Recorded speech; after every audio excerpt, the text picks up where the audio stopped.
मात्र क्षणिक सुख के लिए, अपनी हवस की भूख को मिटाने के लिए 3 आशिकों की प्रेम के चक्कर में पड़कर बड़ी बहन ने अपने से छोटी 2 सगी बहनों का कत्ल कुछ इस तरह से बड़ी बेरहमी के साथ करती है जिस पर विश्वास कर पाना मुश्किल है। दोस्तों बताते चले कि गांव के ही 3 लड़कों से एक लड़की प्यार करती थी, जिसमें कि रोज की तरह वो लड़के सुनसान पाकर घर में उस लड़की से मिलने के लिए आते थे। लेकिन उस दिन उस घर में उस लड़की की 2 छोटी बहनें भी हुआ करती थी, जिसमें कि वो दोनों बहनें अपनी बड़ी बहन को उन तीनों लड़कों के साथ आपत्तिजनक हालत में देख लेती है।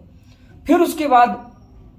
दोनों बहनों को रास्ते से हटाने के लिए बड़ी बहन ने कुछ ऐसा रास्ता इख्तियार किया जिस पर विश्वास कर पाना मुश्किल है। इतनी बेरहमी के साथ धारदार फावड़े से अपनी छोटी दोनों बहनों का कत्ल कुछ इस तरह से बड़ी बहन ने किया कि दोस्तों जिसने भी सुना और जाना उसकी रूह कांप गई। यानी कि धारदार फावड़े से तब तक अपनी दोनों छोटी बहनों पर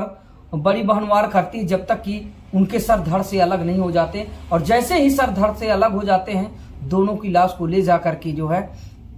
घर में ही एक कमरे में छुपा देती है, और छुपाने के बाद चली जाती है। और इतने सातिराना तरीके से उसने कत्ल किया था कि जिसको ना तो पुलिस ही जान पाई और ना ही गांव में मौजूद तमाम ग्रामीण और ना ही घर में मौजूद उसके परिजन। लेकिन दोस्तों कहा जाता है कि चोर कितना भी शातिर क्यों ना हो, अपराधी कितना ही शातिर क्यों ना हो, लेकिन अपने पीछे कोई ना कोई सुराग जरूर छोड़ जाता है। और हुआ ऐसा ही कि उसने कुछ ऐसे सुराग छोड़े अपने पीछे कि पुलिस उसको तत्काल गिरफ्तार करती है। वो कौन से सुराग थे और क्या उसने सबूत छोड़ रखा था और किस सबूत के जरिए उसको पुलिस गिरफ्तार करती है और उसके गिरेबान तक पहुंचती है, वो सारी बात आप लोगों को इस वीडियो में बताने वाले हैं। तो आप वीडियो के अंत तक बने रहें और आज आप लोगों को इस सारी सच्ची कहानी से और आज आप लोगों को इस कहानी के सच्चाई से रूबरू करवाते हैं। नमस्कार, मैं हूं आर के निषाद और आप देख रहे हैं दर्शक न्यूज 24। तो दोस्तों आज जो सच्ची कहानी मैं आप लोगों को समक्ष लेकर उपस्थित हूं, यह उत्तर प्रदेश के इटावा जनपद के बहादुरपुर नामक गांव की है, जो कि बलरई थाना अंतर्गत आता है। दोस्तों बताते चले कि बीते 10 अक्टूबर 2023 की शाम की बात है, जब गांव से ही बलरई थाना को सूचना दी जाती है कि सर गांव में, बहादुरपुर गांव में एक घर में 2 छोटी मासूम बच्चियों का कत्ल कर दिया गया है और दोनों की लाश छत बिछत अवस्था में पड़ी हुई है। आनन फानन में बलरई थाना के यशो अपने उच्च अधिकारियों, आला अधिकारियों, जिला प्रशासन को अवगत कराते हैं, जिसमें कि पूरा प्रशासनिक अमला भागकर, यानी कि इटावा जिले का पूरा प्रशासनिक अमला भागकर बहादुरपुर गांव में पहुंचता है। और देखते ही देखते गांव में भीड़ लगनी शुरू हो जाती है और कुछ पल बाद ही पूरा गांव छावनी में तब्दील हो जाता है और गांव में लोग बाग आकर इकट्ठा हो जाते हैं। दरअसल लोगों में यह जानने का कौतूहल का विषय था कि दरअसल ये सब कुछ कैसे हुआ, इन 2 छोटी मासूमों ने आखिरकार किसी का क्या बिगाड़ा रहा होगा और इसका कत्ल क्यों किसी ने किया होगा और किस लिए किया होगा। ऐसे में दोस्तों जैसे ही पुलिस आती है तो पुलिस अपने क्रियान्वयन में जुड़ जाती है, यानी कि जांच पड़ताल में जुड़ जाती है और हर उस पहलू को खंगालने का प्रयास करती है जिससे कि यह पता लगाया जा सके कि दरअसल ये जो 2 मासूम हैं इनका कत्ल किसने और क्यों और किस लिए किया। ऐसे में तमाम गांव वालों से पुलिस पूछताछ करती है, जानने का प्रयास करती है कि दरअसल इतनी बेरहमी से 2 छोटी मासूमों का कत्ल आखिरकार कौन किया होगा और क्यों किया होगा। हर पहलू पर पुलिस खंगालने का प्रयास करती है और हर तह तक जाने का प्रयास करती है। ऐसे में पुलिस ने जांच पड़ताल शुरू की तो उन्होंने सबसे पहले बुलाया कि दरअसल जिस घर में ये 2 मासूम बच्चियों की लाश पड़ी है उनके परिजन कहाँ हैं। ऐसे में पुलिस अपनी कार्रवाई को आगे बढ़ाती है और पूछताछ शुरू कर देती है। ऐसे में जब पुलिस तफ्तीश अपनी शुरू करती है, पूछताछ शुरू करती है, तो जो नाम उभर कर सामने आता है, दोनों बच्चियों के जो पिता का नाम था वो था जयवीर और माता का नाम था सुशीला। ऐसे में जयवीर से और सुशीला से पूछताछ शुरू की जाती है और जानने का प्रयास किया जाता है कि दरअसल वो दोनों बच्चियां घर पे थी या फिर कहाँ थी, कैसे क्या हुआ। ये सारी बातें जानने का प्रयास करते हैं। ऐसे में दोस्तों जयवीर के द्वारा पुलिस को जानकारी दी जाती है कि सर सुबह का समय था, जब हम लोग खाना पीना बनाने और खाने के बाद खेत चले गए थे और खेत में अपनी बकरियां चराने गए थे और साथ ही अपने खेती किसानी का काम करने के लिए हम, हमारी पत्नी और हमारे 2 लड़के जो सबसे छोटे हैं उनके साथ हम खेत पर चले गए थे। ऐसे में पुलिस और जानने का प्रयास करती है कि दरअसल आपके घर में कौन कौन है, कितने बच्चे हैं, क्या कैसा है। तो ऐसे में जो 2 बच्चियां थी जिनके पिता का नाम जयवीर था, तो जयवीर के द्वारा बताया जाता है कि सर सबसे बड़ा हमारा एक लड़का है जो कि मुंबई में रहकर नौकरी करता है, और उसके बाद उससे छोटी हमारी एक बड़ी बेटी है जिसका नाम अंजलि है जो कि घर पर ही रहती है, और अंजलि के बाद 2 छोटी बहनें और हैं जिनका नाम राधिका और रोशनी है,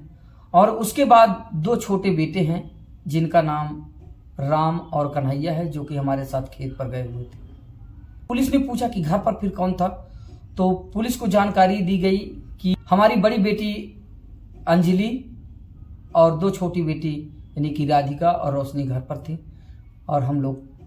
2 बच्चों के साथ खेत पर बकरियां चराने और खेती किसानी का काम करने के लिए गए हुए थे।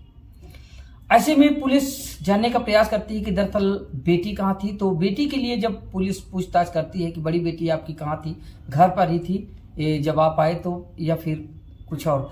तो जयवीर के द्वारा बताया जाता है कि सर जैसे हम लोग खेत से वापस आ रहे थे, तो खेत से वापस आते समय ही रास्ते में हमारी 2 बच्चियां, ऐसे में पुलिस के द्वारा जयवीर से पूछा जाता है कि जब आप लोग खेत से वापस आ रहे थे तो आपकी बड़ी बेटी कहाँ थी। तो जयवीर के द्वारा बताया जाता है कि सर जब हम खेत से वापस आ रहे थे तो दोनों बच्चे हमारे साथ में थे जो कि बकरियां लेकर आगे आगे चल रहे थे, और ऐसे में रास्ते में हमारी बड़ी बेटी अंजलि मिलती है जो कि खेत से ही एक चारे का गट्ठर लेकर जो है आती है। वो भी दोनों लड़कों के साथ मिलकर घर की ओर रवाना होती है और साथ में ही आती है, और वो जैसे ही अंजलि घर के अंदर प्रवेश करती है और देखती है कि घर के अंदर दोनों छोटी बहनों की लाश पड़ी हुई है, तो चिल्लाकर बाहर वापस आती है और तेजी के साथ शोर करती है कि पापा देखो क्या हुआ क्या हुआ, और ऐसा ऐसा हुआ। तो इस तरह करके जो है शोर मचाने के बाद आनंद फानंद में सबको पता चलता है और उसके बाद पुलिस को सूचना दी जाती है। अब पुलिस की निगाह इस बात को लेकर हुई कि दरअसल जब बच्ची भी नहीं थी और 2 छोटी मासूम अकेले थी, तो इनका कत्ल कौन और क्यों करेगा। ऐसे में पुलिस तफ्तीश कर ही रही थी कि नजर जाती है घर में टंगे हुए कुछ गीले कपड़ों पर,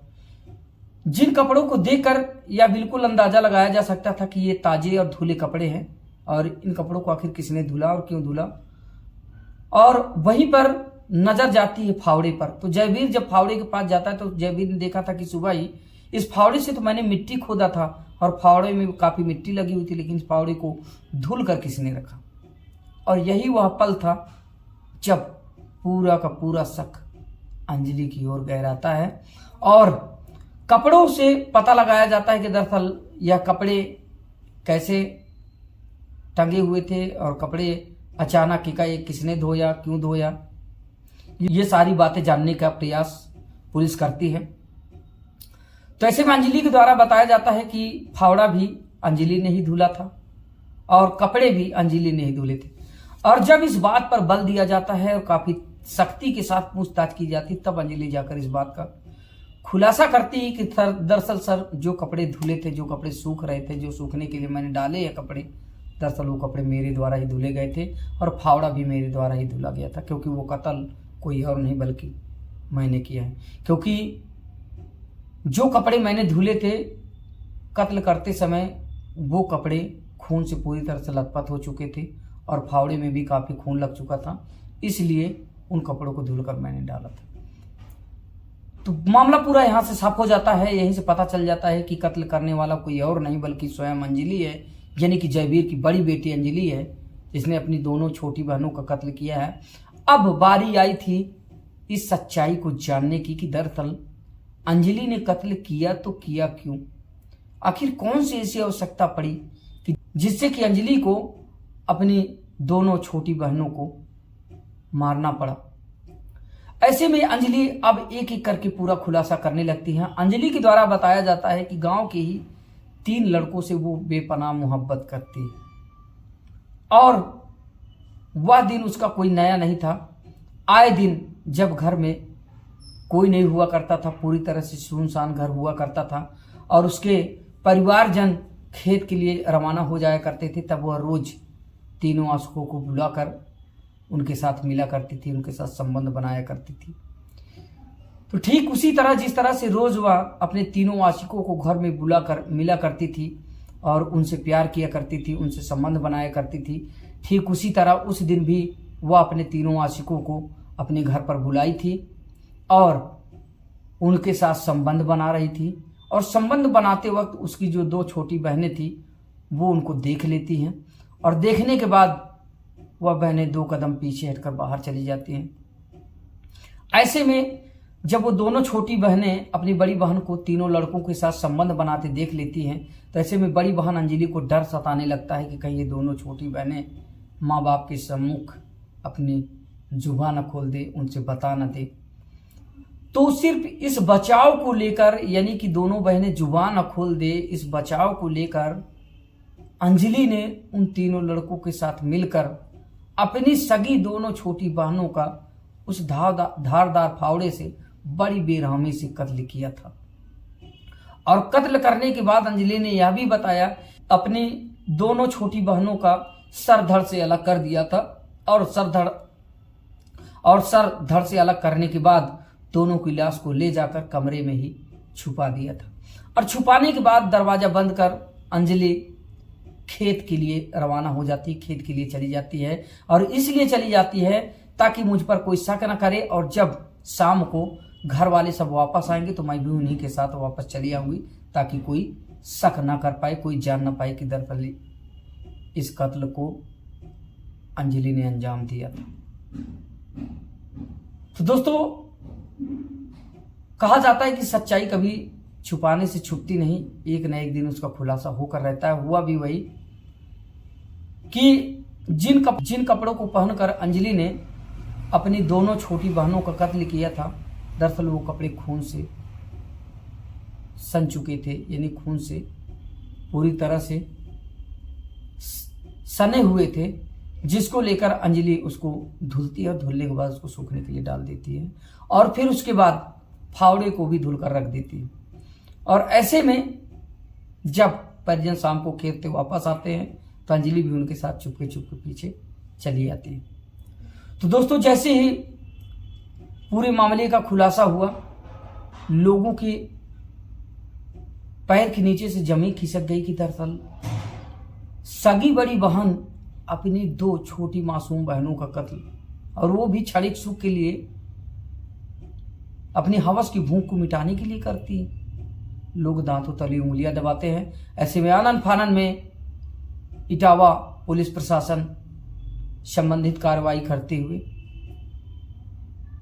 आरोपी कातिल महिला अंजलि को जेल भेजने का काम करती है और उसके बाद परिजनों का रो रो कर वहीं पर बुरा हाल और दोनों बच्चियों की बॉडी को पोस्टमार्टम के लिए भेज दिया जाता है। और भेजने के बाद अंजलि के ऊपर विधिक कानूनी कार्रवाई की जाती है। तो ये रही पूरी कहानी दोस्तों। और आए दिन इस तरह की तमाम कहानियां सामने आती रहती हैं, जिसको सुनने और देखने और जानने के बाद रूह कांप जाती हैं कि दरअसल लोग बाग इतनी निर्दयता से और इतनी निर्ममता से ऐसे ऐसे घटनाओं को अंजाम भला क्यों और कैसे देते हैं। सबसे बड़ी बात दोस्तों यहाँ पर यह आती, कहीं ना कहीं इस कहानी को सुनने और जानने के बाद पूरी तरह से स्पष्ट हो जाता है कि कहीं ना कहीं परिजनों की लापरवाही थी। अगर परिजनों ने समय रहते अपनी बेटी अंजलि पर ध्यान दिया होता तो आज शायद इस तरह की घटना ना हो पाती। तो इसलिए दोस्तों, ऐसी खबरों को दिखाने का सिर्फ एक ही मात्र उद्देश्य है कि आप लोग जहां भी रहें सजग रहें, सतर्क रहें, सावधान रहें, ऐसे लोगों से बचें और अपने घर में मौजूद छोटे छोटे बच्चों का समय समय पर ख्याल रखें और उनका हाल माहौल जानते रहें और उनके बारे में गहन जानकारी रखें। तो दोस्तों, खबर कैसी रही कमेंट करके जरूर बताइएगा। मिलते हैं किसी दूसरी खबर में, तब तक के लिए नमस्कार, जय हिंद।